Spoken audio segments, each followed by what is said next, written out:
बच्चों लास्ट की वीडियो तक हमारा चल रहा था मैकेनिज्म ऑफ प्यूरिन फॉर्मेशन चल रहा था। इसको हमने 3 पार्ट्स में डिवाइड किया था। फर्स्ट था इसमें अति सूक्ष्म निस्यंद अल्ट्रा फिल्ट्रेशन, ठीक है ना। अल्ट्रा फिल्ट्रेशन की कैसे जो ग्लोमेरुलर फिल्ट्रेट है उसका निर्माण किस प्रकार से हो और उसमें कौन कौन से ऐसे तत्व है जो आ जाए। हमने बात की थी जो भी ऐसा कोई भी तत्व जो कि 67,000 से क्या होगा, जिसका मॉलिक्यूलर वेट 67,000 से ज़्यादा होगा, उसे हम लोग बोलेंगे मैक्रोमोलिक्यूल्स। ये क्या हो जाएंगे, डायरेक्ट चले जाएंगे किस में, जैसे आए वैसे के वैसे ब्लड में वापस से चल जाएंगे, ये किसी भी रूप में फिल्ट्रेट के रूप में नहीं आ पाते। और ऐसा कोई भी मॉलिक्यूल जिसका मॉलिक्यूलर वेट, जिसका आणविक भार 67,000 से कम हो, 67,000 से कम पाया जाएगा, वो क्या हो जाएगा, ग्लोमेरुलर फिल्ट्रेट के रूप में हमारे पास आ जाएगा। फिर हमने सेकंड बात की थी वर्णनात्मक अवशोषण की, वर्णनात्मक अवशोषण या सिलेक्टिव एब्जॉर्बेशन की बात की, ठीक है ना। इसमें हमने बात की कि किस किस प्रकार से कौन कौन से तत्व हैं जिनको अवशोषित किया जाएगा, किस किस प्रकार से कौन कौन से ऐसे तत्व, जैसे कि हमने बात की वाटर की बात की, हमने ग्लूकोज की बात की, हमने मिनरल्स की, अमीनो एसिड्स की, इनकी बात की है जिनको हमने एब्जर्व किया है, ठीक है ना। एब्जर्व किया है, इसमें हमने सारा का सारा पूरा देख लिया है, वाटर का एब्जॉर्बेशन तक हमने देख लिया। तो फिर आता है इसके बाद में थर्ड, इसका जो पोर्शन होता है, थर्ड पोर्शन जो होता है इसका मैकेनिज्म ऑफ यूरिन फॉर्मेशन का, होता है स्त्रवण, सेक्रीशन। स्त्रवण का मतलब होता है रिलीज करना, स्त्रवण का एक्चुअली मतलब होता है रिलीज करना, ठीक है ना। जो हमारे पास जो कि अवशोषित भाग है, जिसको हम लोग एब्जर्व, हमारी बॉडी एब्जर्व नहीं कर सकती, इसको क्या करना, बॉडी से बाहर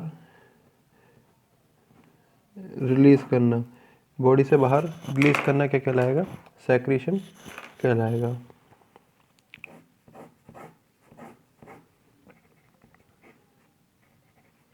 सेक्रीशन कहलाएगा, ठीक है ना। सेक्रीशन की हम लोग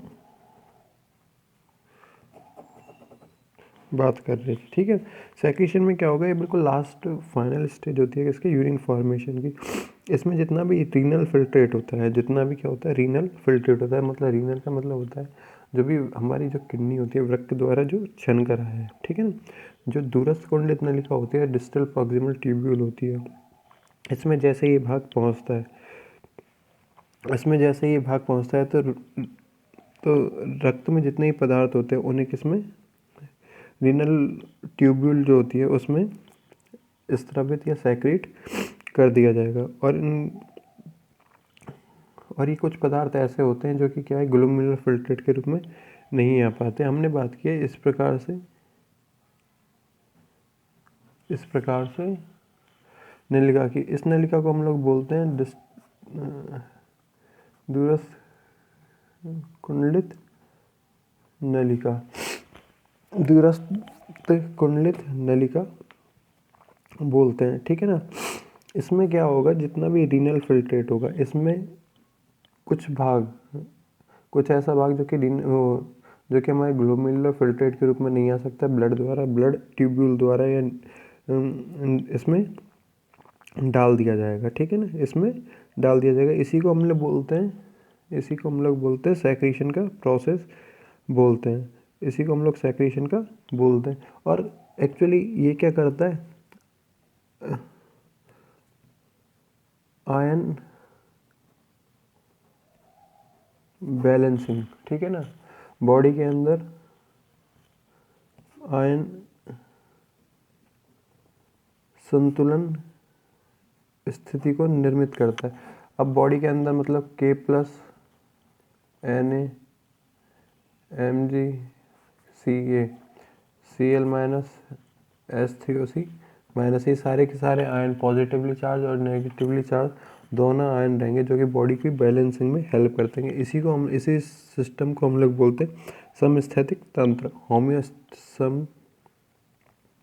समस्थैतिक तंत्र, होम्योस्टैटिक सिस्टम, इसी को बोलते हैं हम लोग होम्योस्टैटिक सिस्टम, ठीक है ना। और लास्ट में जो पदार्थ बनता है बचता है उसे हम लोग बोल सकते हैं यूरिन, बोल सकते हैं आसानी से, जिसे हम लोग बॉडी से बाहर क्या कर देंगे, रिलीज कर दिया जाएगा। तो हम एक बार सेक्रीशन का जो प्रोसेस है, सेक्रीशन का जो प्रोसेस है इसे हम लोग देख लेते हैं। स्त्रवण,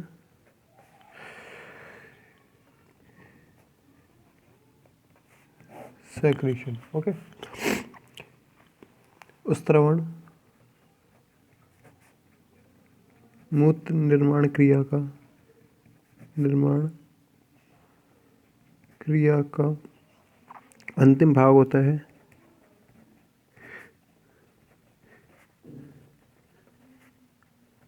अंतिम भाग होता है वृक्कीय निस्यंद के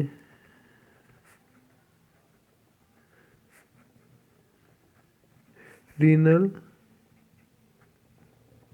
फिल्ट्रेट के दूरस्थ कुंडलित भाग में,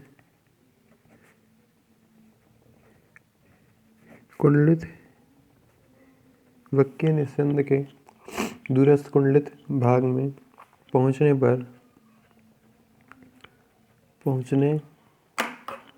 पर रक्त में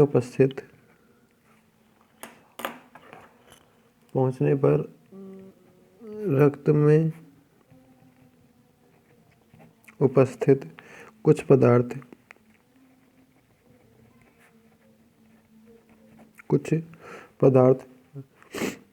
वृक्कीय नलिकाओं की कोशिकाओं द्वारा, कुछ पदार्थ वृक्कीय नलिकाओं की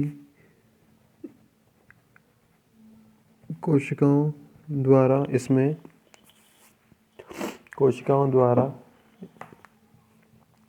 इसमें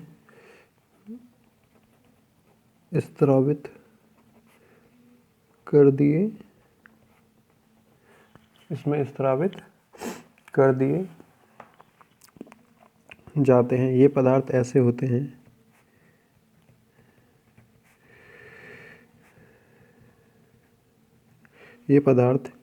होते हैं जो ग्लोमेरुलस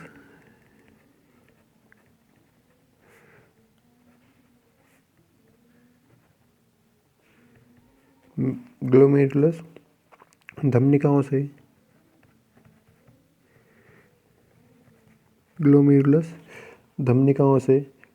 ग्लोमेरुलर फिल्ट्रेट में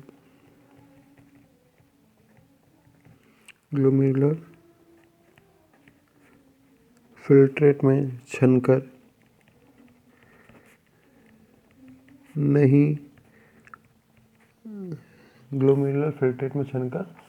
नहीं आ पाते हैं। इस प्रकार रक्त में उपस्थित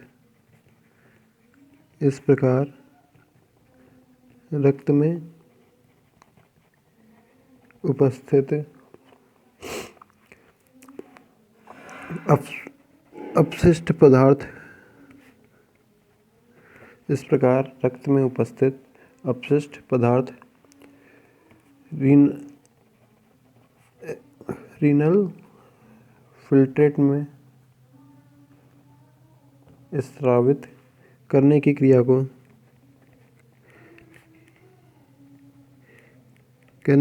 क्रिया को स्त्रावण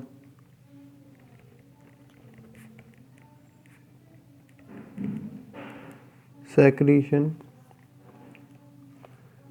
कहा जाता है, ठीक है ना। इस प्रोसेस को हमने बोला सेक्रीशन का जो कहा है, ठीक है ना। इस क्रिया के द्वारा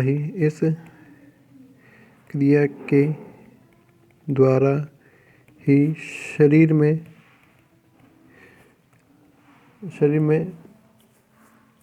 लवण संतुलन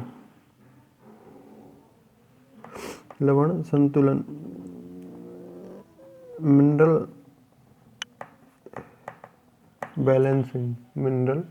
बैलेंसिंग लवण संतुलन बना रहता है, जिसे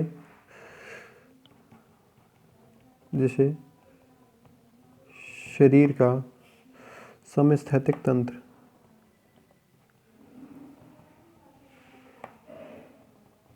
शरीर का समस्थैतिक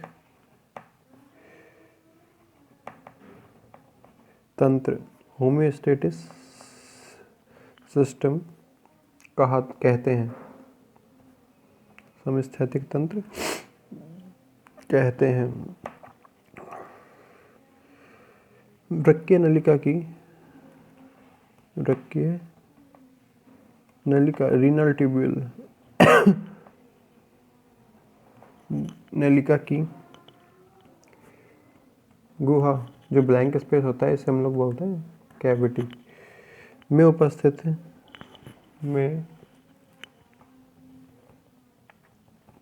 उपस्थित पदार्थ मूत्र यूरिन का निर्माण करता है। यूरिन का निर्माण करता है जो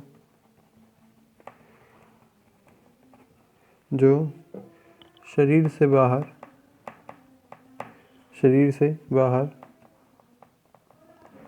निष्कासित रिलीज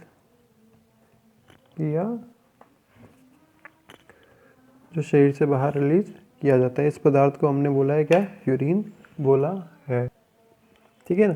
ये आपका क्या हो जाता है, ये आपका पूरा का पूरा मैकेनिज्म ऑफ यूरिन फॉर्मेशन पूरा हो जाता है। लेकिन एक चीज़ हम लोग देखते थे कि कौन सा पदार्थ ग्लोमेरुलर फिल्ट्रेट में कितना है और उसको कितना हम लोग बाहर रिलीज करते हैं। यदि हम लोग बात करें जल की यदि बात की जाए तो हम लोग ग्लोमेरुलर फिल्ट्रेट के रूप में देखते हैं कि लगभग पूरे दिन में, एक दिन में 180 लीटर जो है वाटर ग्लोमेरुलर फिल्ट्रेट के रूप में आता है हमारे पास छनकर। लेकिन इसमें से हम लोग कितना रिलीज़ करते हैं? ओनली 1.5 लीटर को ही रिलीज़ करते हैं यूरिन के रूप में। बाकी का जो होता है इसको क्या कर लेते हैं?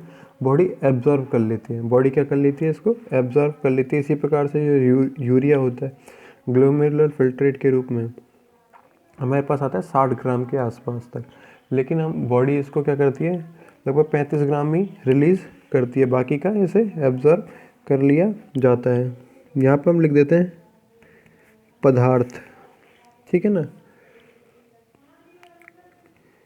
ग्लोमेरुलर फिल्ट्रेट में मात्रा, ठीक है ना, एक दिन में ग्लोमेरुलर फिल्ट्रेट के रूप में कितनी मात्रा आएगी और स्रावित मात्रा, सेक्रेटेड क्वांटिटी। ठीक है ना। यदि बात की जाए सोडियम आयन की, सोडियम आयन की बात की जाए तो बॉडी ग्लोमेरुलर फिल्ट्रेट के रूप में पूरे दिन में लगभग 600 ग्राम तक क्या होता है?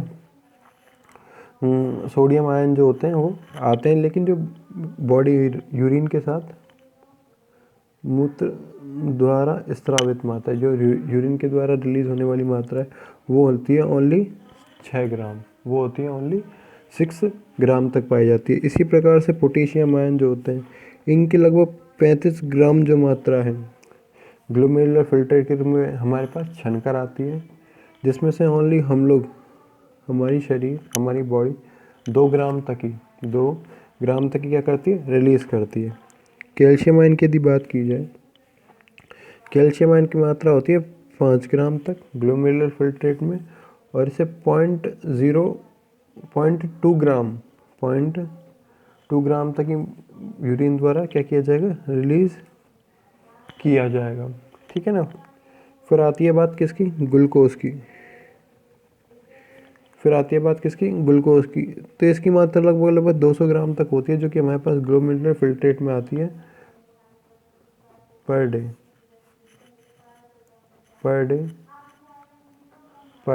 एक दिन में मात्रा हम लोग ज्ञात कर रहे हैं, क्योंकि ग्लूकोज की मात्रा हमारे पास ग्लोमेरुलर फिल्ट्रेट के रूप में होती है लगभग 200 ग्राम के आसपास। ठीक है ना।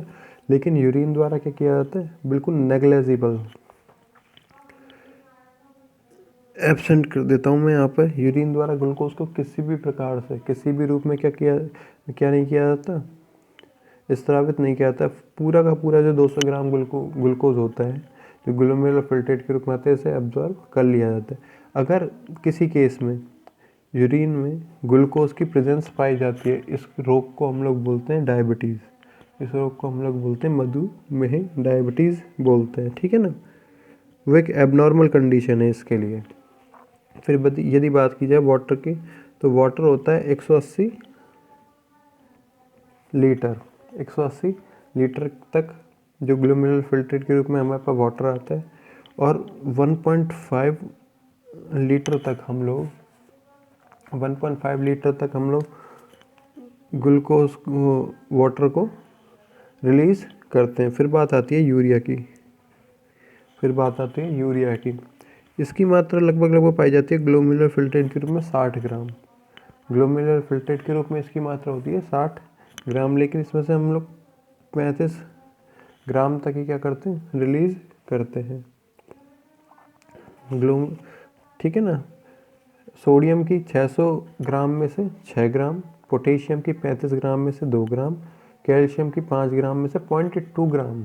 ग्लूकोज बिल्कुल एब्सेंट होता है यूरिन में, ग्लूकोज बिल्कुल एब्सेंट पाया जाएगा यूरिन में। वाटर की यदि बात की जाए तो 180 लीटर में से लगभग 1.5 लीटर वाटर जो है रिलीज़ किया जाएगा। यूरिया की यदि बात की जाए तो 600 ग्राम में से 35 ग्राम यूरिया को क्या किया जाएगा, रिलीज़ किया जाएगा, ठीक है ना। ये हो जाता है आपका सेक्रीशन का पार्ट। बाकी हम लोग देखेंगे नेक्स्ट वीडियो में। Thank you.